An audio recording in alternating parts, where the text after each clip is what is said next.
కళ్యాణ్ పవన్ కళ్యాణ్ కీలకమైనటువంటి పాయింట్స్ని రైట్ చేశారు. ఢిల్లీకి వెళ్ళి అక్కడ కేంద్ర మంత్రులు కలిసి జలజీవన్ మిషన్ బడ్జెట్ పెంచాలని, కాల వ్యవధి కూడా పెంచమని కోరారు. గత ప్రభుత్వం జలజీవన్ మిషన్ నిధులను వాడలేదు, మ్యాచింగ్ గ్రాంట్ ఇవ్వకపోవడం వల్ల నిధులు వినియోగించలేదు, గత ప్రభుత్వ తప్పిదాల ఫలాలను ఇప్పుడు అనుభవించాల్సి వస్తుంది అని చెప్పారు.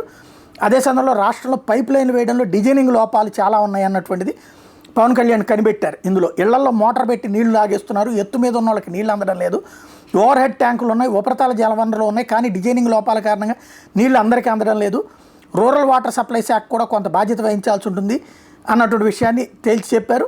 ఈ నేపథ్యంలో అదాని వ్యవహారం మీద ముఖ్యమంత్రితో చర్చించి నిర్ణయం తీసుకుంటానని ఢిల్లీ వేదికగా చెప్పుకొచ్చారు.